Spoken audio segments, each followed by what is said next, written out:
Assalamualaikum semuanya. Semoga kalian semua dalam keadaan sehat dan dilancarkan rezekinya. Amin ya robbal alamin. Suatu hari, Baginda Raja iseng-iseng mengerjai Abu Nawas dengan pertanyaan yang konyol. Kisah ini berawal ketika Baginda Raja menderita sakit mata. Lalu oleh Abu Nawas disarankan mengobatinya pakai air garam. Kau jangan mengada-ada Abu Nawas, kalau memberi solusi yang benar saja. Kalau aku menuruti saranmu, bisa-bisa sakit mataku bertambah parah, bentak Baginda Raja. Ampun Paduka yang mulia, hamba sama sekali tidak mengada-ada. Hamba justru memberi solusi yang tepat, ujar Abu Nawas. Karena penasaran, Baginda Raja pun mencoba menuruti saran tersebut. Awas ya, kalau sampai mataku jadi buta, kau akan saya hukum mati, ancam Baginda Raja. Namun ketika saran Abu Nawas dilakukan, sakit yang diderita Baginda Raja menjadi sembuh. Kau hebat Abu Nawas, dari mana kau mempelajarinya? Puji Baginda Raja. Abu Nawas hanya tersenyum mendengarnya. Kalau sakit gigi, obat apa yang paling mujarab? Kebetulan sang permaisuri sedang menderita sakit gigi, tanya Baginda Raja. Kumur pakai air garam Paduka, atau teteskan minyak cengkeh, jawab Abu Nawas. Saran Abu Nawas ini kembali dilakukan oleh Baginda Raja. Dan benar saja, sakit gigi yang diderita sang permaisuri langsung mereda. Tidak kusangka, ternyata kau punya bakat jadi tabib juga Abu Nawas. Kenapa tidak buka praktek saja? Tutur Baginda Raja. Tidak Paduka, hamba lebih suka jadi pencari kayu di hutan, balas Abu Nawas. Mendengar perkataan Abu Nawas yang selalu merendah, timbul sebuah ide pada diri Baginda Raja untuk mengerjai Abu Nawas. Kalau cara menyembuhkan sakit perut, apa obatnya?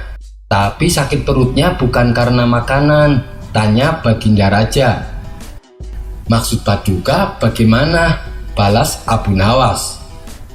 Jadi begini, misalnya ketika aku sedang tidur nyenyak, diam-diam seekor tikus merayap dan masuk ke dalam perut melalui mulutku.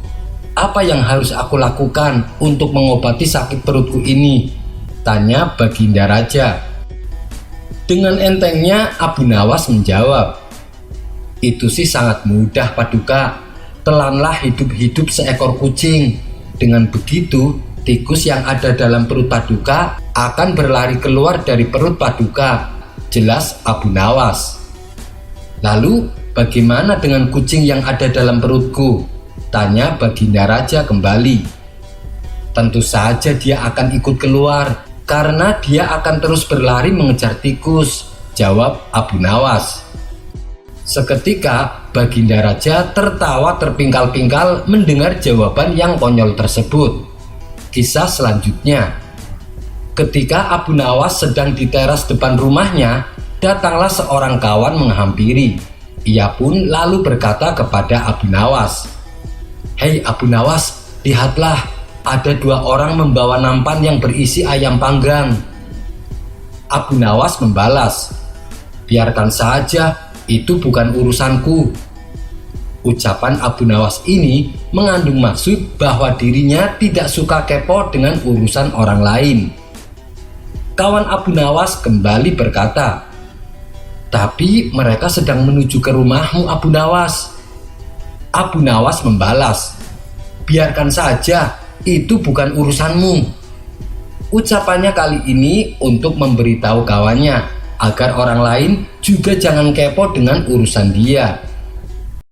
Kisah selanjutnya. Keusilan Baginda Raja terhadap Abu Nawas seakan tiada habisnya. Meskipun berulang kali gagal mengerjai Abu Nawas, Baginda Raja tak pernah berhenti mencobanya. Pernah suatu hari, Baginda Raja perintahkan Abu Nawas untuk membawakan seekor singa ke istana. Singa yang dibawanya haruslah kuat dan ganas. Tentu saja keinginan raja yang membahayakan itu sempat membuat Abu Nawas ketakutan. "Ampun Paduka yang mulia, apa tidak ada tugas yang lain saja?" kata Abu Nawas. Akan tetapi Baginda Raja tetap pada pendiriannya. Ia menginginkan seekor singa untuk dijadikannya sebagai hiburan. "Aku beri kamu waktu seminggu untuk menyelesaikan tugasmu," tutur Baginda Raja. Dalam hati Abu Nawas berkata, "Bisa-bisa malah aku yang mati diterkam singa." Namun namanya saja Abu Nawas, ia punya sejuta akal agar bisa menjalankan perintah rajanya, meskipun tugas tersebut sangatlah berbahaya. Esok harinya Abu Nawas datang ke istana dengan membawa seekor singa. Tapi singa yang dibawanya berbadan kurus dan lemah. Jangankan untuk menerkam, untuk berjalan saja singa tersebut harus digendong. Kemudian Abu Nawas memasuki istana dan membawanya ke hadapan Baginda Raja. "Hai Abu Nawas, mengapa kau bawa seekor singa yang lemah itu? Aku memerintahkanmu untuk membawa singa yang kuat dan ganas," kata Baginda Raja kecewa. Abu Nawas dengan tenang menjawab, "Paduka yang mulia, singa ini sebenarnya sangatlah kuat dan ganas. Namun dia telah mendengar tentang kemuliaan dan kehebatan Paduka, sehingga ia pun merasa takut untuk berada di dekat Paduka. Oleh karena itulah, begitu dia mendengar bahwa aku akan membawanya ke istana Paduka, dia langsung berpura-pura sakit." Mendengar hal itu, seketika Baginda Raja dan para menteri istana tertawa terpingkal-pingkal. Akhirnya, berkat kecerdikan Abu Nawas, ia berhasil menjalankan tugasnya. Kisah selanjutnya. Ada-ada saja permintaan Baginda Raja. Meskipun terbilang mustahil, tapi ia menginginkannya menjadi kenyataan. Dan tentulah yang menjadi sasarannya adalah siapa lagi kalau bukan Abu Nawas. "Wahai Abu Nawas, apakah kau percaya akan adanya kuda sakti, yang mana kuda sakti tersebut mampu melakukan apapun yang saya inginkan?" tanya Baginda Raja. "Ampun Paduka yang mulia, saya rasa itu sesuatu yang mustahil. Raja Nabi Sulaiman saja yang mampu berbicara dengan hewan. Beliau tidak mempunyai kuda yang sakti. Karena kesaktian Nabi Sulaiman terdapat pada cincinnya, bukan pada hewan kendaraannya," jawab Abu Nawas. "Tapi aku yakin ada, karena aku telah mendapatkannya Abu Nawas," balas Baginda Raja. "Kalau memang ada, beritahu saya di mana tempatnya," timbal Abu Nawas. "Baik, besok aku akan menunjukkannya padamu," sahut Baginda Raja. Kemudian pada keesokan harinya, Baginda Raja mengajak Abu Nawas ke sebuah tempat yang sangat luas, di mana di tempat tersebut terdapat sebuah kandang yang sangat besar. Mereka berdua pun lalu memasukinya. Saat Abu Nawas masuk ke dalamnya, ia melihat seorang pria sedang membersihkan kotoran kuda. "Itu dia kuda sakti saya Abu Nawas. Dia melakukan apapun yang saya inginkan," kata Baginda Raja. Abu Nawas yang merasa dipermainkan sempat merasa dongkol. Akan tetapi Abu Nawas tak kehilangan akal. Ia menghampiri pria tersebut dan bertanya, "Apakah kamu benar-benar kuda sakti?" Pria itu menjawab, "Iya, saya kuda sakti Baginda Raja." "Jadi kau bisa melakukan apapun yang diperintah Baginda Raja?" tanya Abu Nawas kembali. "Iya, saya bisa melakukan apapun," jawab pria itu. Ternyata pria ini sudah bersekongkol dengan Baginda Raja. Abu Nawas pun lalu menendang kaki pria itu berkali-kali dan kemudian berkata kepadanya, "Sekarang larilah, tunjukkan pada kami seberapa cepatnya kamu bisa berlari." Dengan menahan rasa sakit, pria itu berlari sambil terpincang-pincang. "Mana ada kuda sakti larinya begitu? Paduka pasti telah keliru," teriak Abu Nawas. Melihat hal itu, Baginda Raja tak kuasa menahan tawanya. Kisah selanjutnya. Pada suatu hari, Baginda Raja ingin kembali mengerjai Abu Nawas. Kali ini ia diperintahkan untuk membawakannya seekor keledai. Tentu tugas tersebut sangatlah mudah. Akan tetapi, sesampainya Abu Nawas di istana, Baginda Raja berkata kepadanya, "Hai Abu Nawas, masukkan singa itu ke dalam kandang." Awalnya Abu Nawas sempat dibuat bingung oleh perkataan Baginda Raja. "Ampun Paduka yang mulia, maksud Paduka singa yang mana?" tanya Abu Nawas. "Itu yang kamu bawa," jawab Baginda Raja. "Tapi bukankah ini seekor keledai Paduka?" sahut Abu Nawas. "Mulai sekarang hewan itu adalah singa. Kalau kau tidak setuju, maka akan dihukum," kata Baginda Raja. Sejenak Abu Nawas terdiam. Ia mulai menyadari bahwa dirinya telah masuk jebakan Baginda Raja. "Jangan sampai aku masuk ke dalam jebakannya lebih dalam. Aku harus mencari cara," pikir Abu Nawas. "Tapi bagaimana bila para menteri istana mengatakan kalau hewan ini adalah keledai?" tanya Abu Nawas. "Siapapun yang mengatakan hewan ini keledai, maka akan mendapat hukuman," ancam Baginda Raja. "Baiklah Paduka, hamba akan memasukkan singa ini ke dalam kandang," ucap Abu Nawas. "Bagus, nanti setelah itu akan ada tugas baru untukmu," timbal Baginda Raja. "Tugas apa lagi Paduka?" tanya Abu Nawas. "Tugasnya masih berkaitan dengan singa itu," jawab Baginda Raja. Ternyata dugaan Abu Nawas benar. Di balik perkataan Baginda Raja yang menyebutkan bahwa keledai itu sebagai singa adalah awal sebuah perangkap. Namun hal ini sudah diantisipasi oleh Abu Nawas. Ketika ia akan memasukkannya ke dalam kandang, keledai tersebut dipukul sekeras-kerasnya. Perilaku Abu Nawas ini membuat si keledai berontak dan meronta-ronta kesakitan. Si keledai pun lari ke sana kemari hingga memasuki ruangan istana. Baginda Raja dan para menteri menjadi panik dengan ulah si keledai. Pasalnya si keledai berlari tak terkendali dan menabrak perabotan-perabotan istana hingga hancur berantakan. Para menteri mencoba mengejar dan menangkapnya, namun justru membuat si keledai bertambah liar. Dalam suasana yang begitu panik, Abu Nawas malah hanya berdiam diri. Baginda Raja pun menjadi emosi. "Hei Abu Nawas, kenapa kau diam saja? Cepat tangkap dia," bentak Baginda Raja. "Ampun Paduka yang mulia, hamba takut bila hamba malah diterkam dan dimangsa olehnya," jawab Abu Nawas. "Mana ada keledai bisa menerkam dan memangsa manusia? Kamu jangan mengada-ada Abu Nawas. Ayo cepat tangkap keledai itu," bentak Baginda Raja bertambah panik. Akhirnya Abu Nawas menuruti perintah tersebut. Tanpa perlu waktu lama, Abu Nawas berhasil menangkapnya. Kemudian dengan suara lantang Abu Nawas berkata, "Wahai para prajurit, tangkap Baginda Raja dan hukum dia," teriak Abu Nawas. Spontan Baginda Raja terkejut mendengarnya. "Apa-apaan kamu Abu Nawas?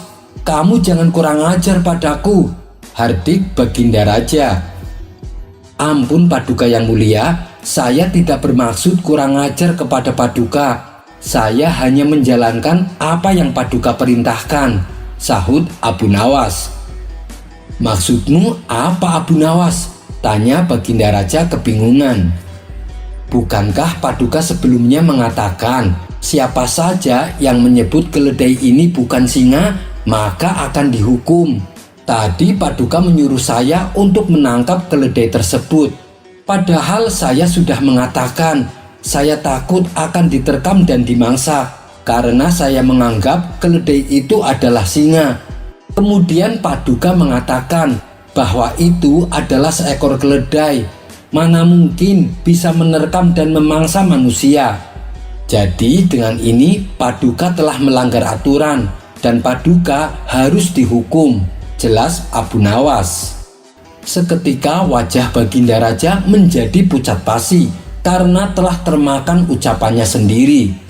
Namun dengan penuh kerendahan hati Abu Nawas kembali berkata, "Tapi tidak elok rasanya kalau seorang raja harus dihukum, karena Paduka adalah seorang raja yang bijak. Permintaan saya hanya satu, Paduka. Izinkan saya pulang membawa singa ini." Akhirnya Baginda Raja pun mengabulkan permintaan Abu Nawas. Niatnya untuk menjebak Abu Nawas gagal untuk kesekian kalinya. Yang ada justru Baginda Raja sendiri yang harus menanggung malu. Kisah selanjutnya. Selain terkenal usil dan kocak, Abu Nawas juga terkenal sebagai sosok orang yang sangat dermawan. Hal itu sudah Baginda Raja ketahui, baik dari para menterinya maupun dari orang-orang terdekatnya. Akan tetapi Baginda Raja belum puas kalau dirinya tidak melihatnya secara langsung. Akhirnya pada suatu hari Baginda Raja ingin menguji seberapa dermawannya Abu Nawas. Ia pun berinisiatif menyamar sebagai pengemis dengan mengenakan pakaian compang-camping. Tujuannya adalah agar dirinya tidak dikenali oleh Abu Nawas. Maka pergilah Baginda Raja tanpa ada pengawal satupun yang mendampingi. Saat di tengah perjalanan, ia mendapati Abu Nawas tengah duduk sendirian di pinggir jalan. Baginda Raja pun segera menghampirinya. "Wahai Tuan, apakah Tuan tahu di mana aku bisa menemukan Abu Nawas? Aku ingin bertemu dengannya," kata Baginda Raja. Abu Nawas yang tidak menyadari bahwa lelaki di depannya adalah Baginda Raja sempat kaget dan bertanya, "Tentu aku mengenalnya dengan baik, tapi apa tujuanmu ingin bertemu dengannya?" Baginda Raja menjawab, "Aku ingin meminta sedekah padanya." Sementara Abu Nawas hanya terdiam. Ia terus mengamati dengan seksama sosok lelaki pengemis di hadapannya. "Minta sedekah tapi pilih-pilih orang. Apa maksudnya?" pikir Abu Nawas. Beberapa lama kemudian, Abu Nawas mulai mengetahui bahwa lelaki di depannya adalah rajanya sendiri. Penyamaran Baginda Raja akhirnya justru dimanfaatkan Abu Nawas untuk mengerjainya. "Oh, jadi kamu ingin bertemu dengan Abu Nawas? Aku bisa mengantarkanmu kepadanya. Dia adalah seseorang yang terhormat. Kamu tidak bisa menjumpainya di sini. Namun jika kamu beruntung, aku bisa membantumu menemukannya," ucap Abu Nawas. "Oh ya, bagaimana aku bisa menemukannya?" tanya Baginda Raja. "Kamu bisa menemukannya di dekat istana. Katanya sih dia sering berkumpul di sana. Dia sering dimintai pendapatnya oleh Baginda Raja," jawab Abu Nawas. "Lalu bagaimana aku bisa mengenalinya?" tanya Baginda Raja. "Kamu tidak perlu khawatir tentang itu. Ketika kamu berada di dekatnya, dia pasti akan tahu siapa kamu. Dan satu hal lagi, kamu jangan meminta sedekah padanya," kata Abu Nawas. "Loh, memangnya kenapa? Apakah dia pelit?" tanya Baginda Raja. Bukan pelit. Karena orang yang meminta lebih kaya darinya. Jadi dia tidak akan memberimu sedekah," jawab Abu Nawas. "Kalau begitu, sia-sia aku mencari Abu Nawas," ujar Baginda Raja berpura-pura. "Bukan sia-sia, tapi mana ada sih raja mengemis kepada rakyatnya dengan cara seperti ini. Carilah cara yang lebih bermartabat." Seketika Baginda Raja tersadar bahwa penyamarannya telah terbongkar. Ia pun langsung pergi meninggalkan Abu Nawas. Kisah selanjutnya. Lama sudah Abu Nawas tidak bertemu Baginda Raja. Ia sangat merindukan kebersamaan dengan rajanya itu. Biasanya dalam 1 bulan ia sampai 4 kali dipanggil ke istana untuk menemani sang raja ngobrol bersama.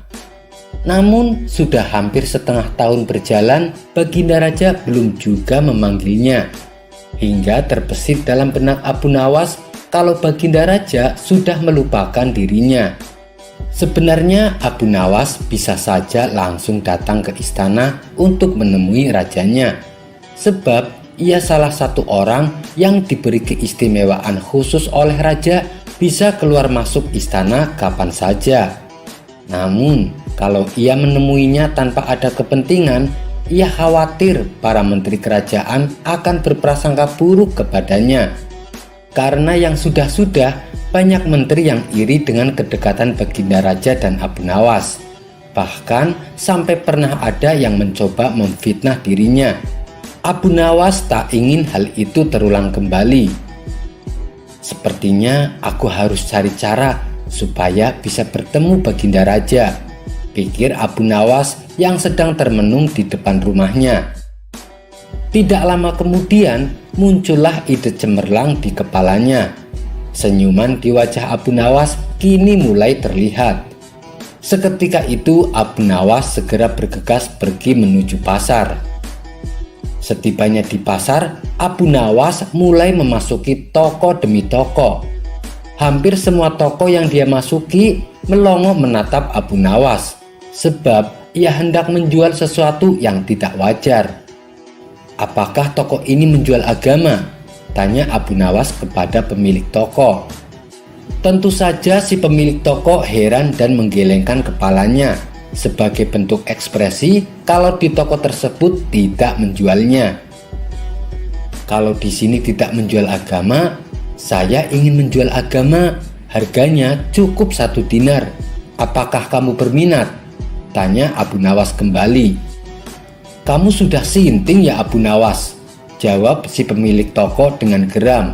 Lalu ia pun mengusir Abu Nawas.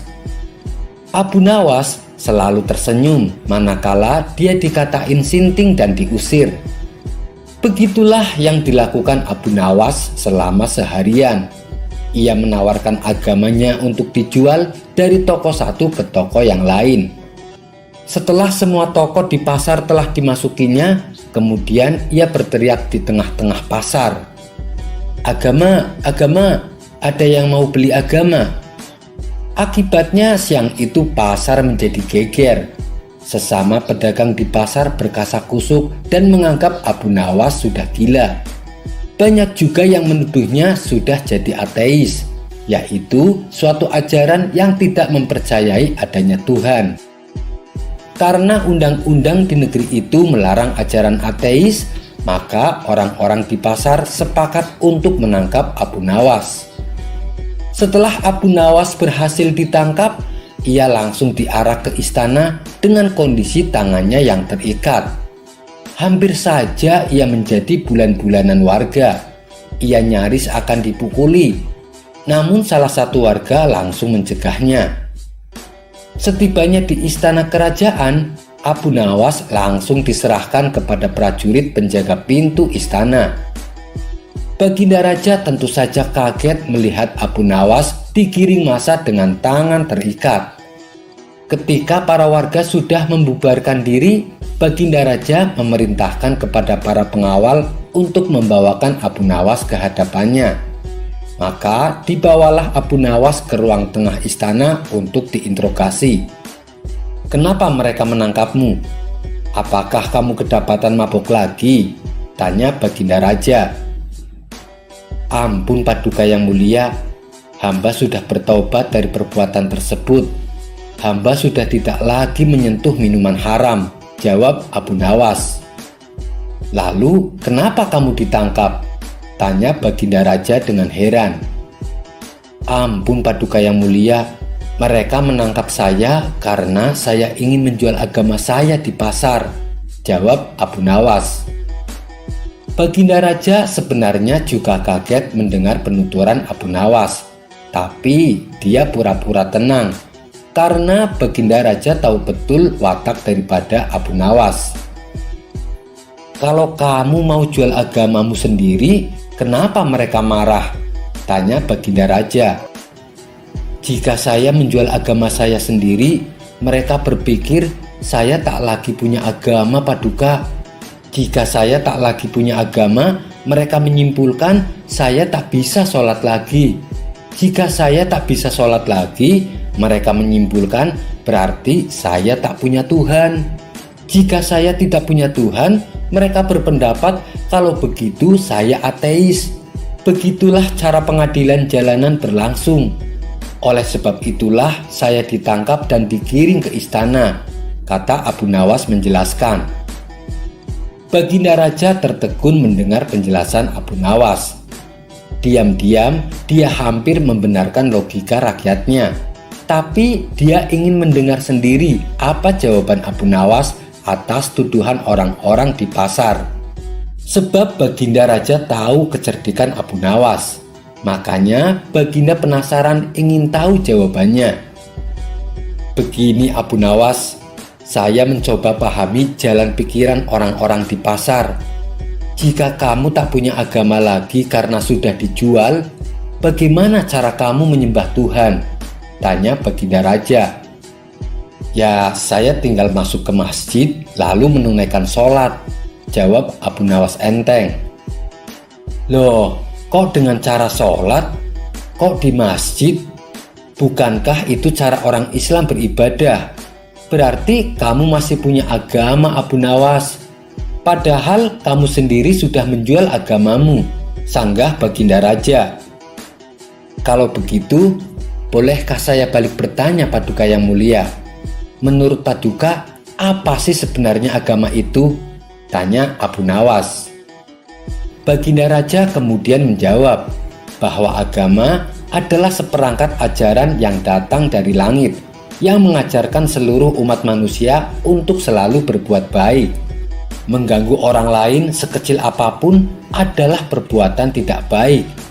Jika setiap orang beragama berbuat baik, maka tatanan hidup bersama umat manusia akan baik dengan sendirinya.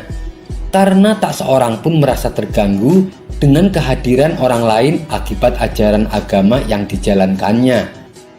Baginda Raja mencontohkan rukun Islam, mulai dari syahadat, sholat, puasa, zakat, sampai ibadah haji.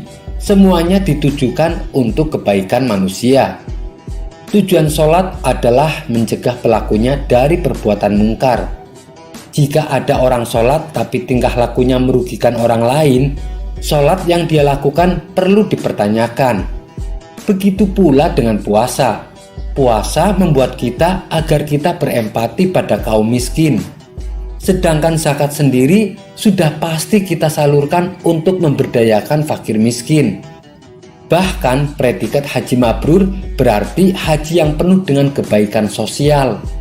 Jadi begini Abu Nawas, orang beragama sesungguhnya orang yang selalu melahirkan kebaikan untuk orang lain.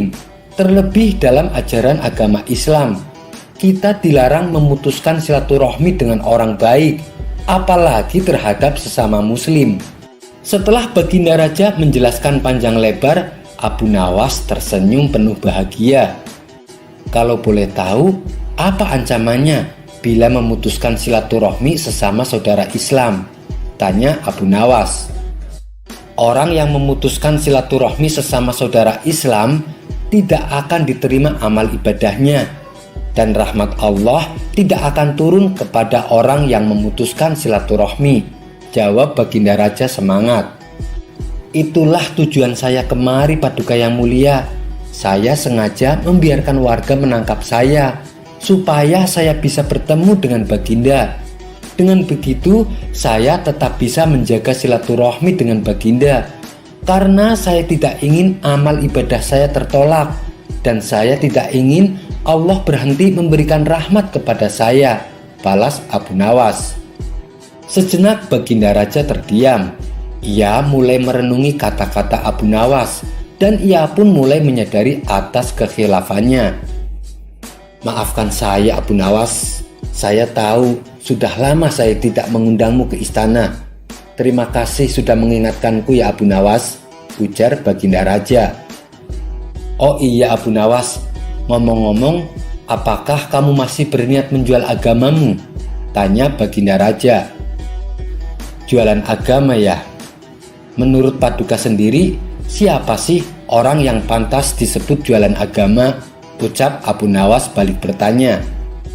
"Kalau menurut saya, orang yang pantas disebut jualan agama, orang yang memanfaatkan agama untuk kepentingan pribadinya," jawab Baginda Raja.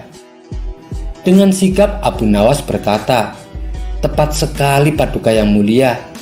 Seperti halnya pejabat-pejabat kerajaan, ketika ingin dipilih mendadak bersorban, mendadak masjid-masjid dikunjungi dan sholat berjamaah dengan warga, dan dia juga mengumbar banyak janji. Semua itu mereka lakukan hanya untuk mencari simpati agar mendapat dukungan dari orang-orang Islam. Tapi setelah menjabat, mereka lupa dengan semua itu. Banyak janji-janji yang diingkari. Bahkan tidak sedikit yang malah tertangkap karena korupsi. Bukankah itu yang namanya jualan agama?" Penjelasan Abu Nawas membuat Raja berdecak kagum. "Baiklah Abu Nawas, hari ini saya mendapat banyak pelajaran darimu," puji Baginda Raja. Kemudian Baginda Raja mengantarkan Abu Nawas keluar istana. Tak lama kemudian ia mendengar Abu Nawas kembali berteriak, "Agama, agama, dijual murah. Siapa yang mau beli agama? Hanya 1 dinar saja." Mendengar itu Baginda Raja hanya menggeleng-gelengkan kepalanya. Dasar Abu Nawas. Sekian dulu perjumpaan kita kali ini. Sampai bertemu lagi di kisah selanjutnya. Terima kasih yang sudah subscribe dan setia menonton channel ini. Wassalamualaikum warahmatullahi wabarakatuh.